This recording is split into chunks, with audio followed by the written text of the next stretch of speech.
ప్రభునందు ప్రియులైన మీకందరికీ యేసుక్రీస్తు ప్రభువారి నామంలో శుభవందనాలు తెలియజేస్తూ ఉన్నాం. దైవజనులు బ్రదర్ భక్తి సింగ్ గారి పరిచర్యలో నుండి అలసిన వాణిని ఊరడించు మాటలు. మార్చి 8.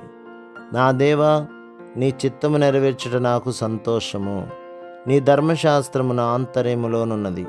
కీర్తన గ్రంథం 40వ అధ్యాయం 8వ వచనం. దావీదు సాహసోపేతమైన వ్యక్తిగానున్నాడు. దావీదుకు తన వడిసెల 5 రాళ్లను బట్టి గర్వించదగిన కారణం గలదు. ఎందుకనగా వాటి ద్వారా సింహమును, ఎలుకబంటిని, గొల్యాతును అతడు చంపగలిగెను. దావీదునకు తాను గర్వించదగిన ఇతర అర్హతలు కూడా కలవు.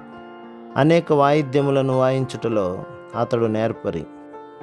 సామాన్య కాపురుల వలె అతడు అమాయకుడు, బుద్ధిహీనుడు కాడు. కానీ అన్ని విషయములలో అతడు వివేకము గలవాడు. వీటితో పాటు అతడు అందమైనవాడు.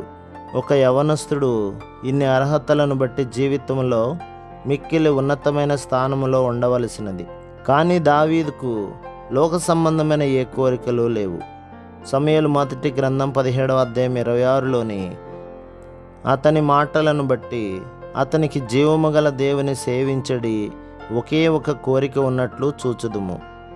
దేవుడు అతనితో ఎలాగున చెప్పెను, దావీదు, నీవు నన్ను సేవించగోరిన ఎడల, నా నమ్మకత్వమును అనుభవించగోరిన ఎడల, నీ 5 రాళ్లపై వడిసెలపై గాని, నీ ఉన్నతమైన అర్హతలపై గాని, నీ మానవ జ్ఞానముపై గాని ఆధారపడవద్దు.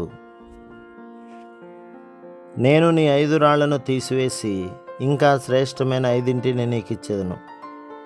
ప్రభువు మోషేను మిద్యానుకు తీసుకొని పోయినట్లు ఇప్పుడు దావీదును 5 ఉన్నతమైన అనుభవాల ద్వారా తీసుకొని వెళ్ళి ఆయుధములుగా వాడుటకు ఒకదాని తర్వాత ఒకటి చొప్పున 5 గొప్ప రాళ్లను అతనికి ఇచ్చెను. మన విషయం కూడా దేవుని మార్గము ఆ విధముగా ఉండును. తక్కువ విలువ గలవి, తక్కువ ఉపయోగకరంగా నుండినవి తీసివేసి వాటికి బదులు మంచివి, గొప్పవి ఆయన మనకిచ్చును. దావీదు జీవించిన దినములలో దేశమంతటిలో అతడే ఉన్నత అర్హతలు గల వ్యక్తి. ఈ అర్హతలను బట్టి తన దేశస్థుల చేత అధికముగా అభినందించబడుదునని దావీదు తలచి ఉండవచ్చును. దానికి వ్యతిరేకముగా ఈ అర్హతలే అసూయ చేత నింపబడిన సౌలు అతనికి శత్రువగుటకు కారణమయ్యెను.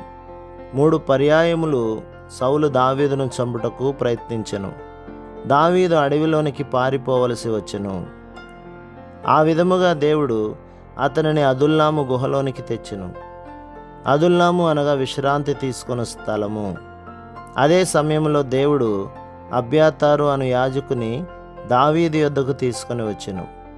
అబ్యాతారు తనతో ప్రధాన యాజకుని యొక్క ఏఫోదును తెచ్చెను. ఆ విధముగా దావీదు యాజకుని ద్వారా, ఏఫోదు ద్వారా దేవునితో మాట్లాడుట నేర్చుకొనెను. తన ఒడిసెలలోని 5 రాళ్లకు బదులుగా దేవుడు అతనికి ఇవ్వగోరిన మొట్టమొదటి ప్రశస్తమైన రాయి ఇదే.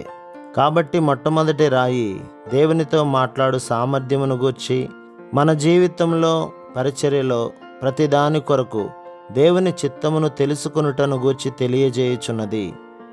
శత్రువు యొక్క కుయుక్తులను బైబిలు జ్ఞానం ద్వారా కానీ, దీర్ఘ ఉపవాస ప్రార్థనల ద్వారా కానీ, సామాన్య వస్త్రమును ధరించుట ద్వారా కానీ మనము జయించలేము. దేవుని చిత్తమెరిగి దానిని చేయుట ద్వారానే జయించగలము. మనము ప్రతిదినము నమ్మకముగా దేవుని చిత్తమును చేయుటలో కొనసాగిన ఎడల మరలా శత్రువు ఓడిపోవటను చూడగలము. అంతేకాక ఆయన విజయం యొక్క విలువను గ్రహించగలుగుదుము. కాబట్టి దేవునితో ఏ విధముగా మాట్లాడవలెనో, ఆయన చిత్తమును ఎట్లు కనుగొనవలెనో, పూర్ణమైన విధేయతను ఎట్లు కనపరచవలెనో ప్రభువు మనకు నేర్పించునుగాక. ఇదియే దేవుడు దావీదుకిచ్చిన మొదటి రాయి.